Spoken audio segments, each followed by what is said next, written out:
السلام علیکم۔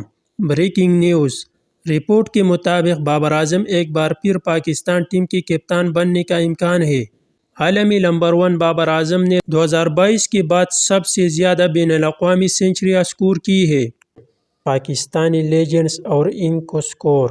موسم بدلا، کپتان بدلا، ملک بدلا، لیکن ہماری ٹیم نہ بدلے۔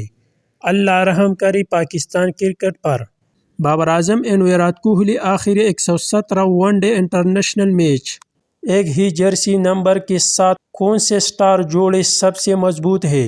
سال 2023 میں پاکستان کی طرف سے تینوں فارمیٹس میں سب سے بہترین کارکردگی محمد رضوان کی رہی ہے۔ پاکستان کرکٹ کی تاریخ میں بابر اعظم وہ واحد کھلاڑی ہے جسے آئی سی سی نے مسلسل تیسری سال 2023 میں بھی ون ڈے کرکٹ کے بہترین بیٹسمین قرار دیا۔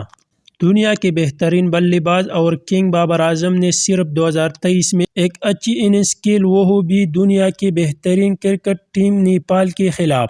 2024 کا پہلا بدترین ریکارڈ پڑوسیوں کے نام، کوئی بھی رن بنائے 6 وکٹ گرے، مسلسل 5 اور مجموعی 7 ڈک اننگز میں۔ کپتانی کی تبدیلی کے بعد پاکستان ابھی تک کوئی میچ نہیں جیت سکا۔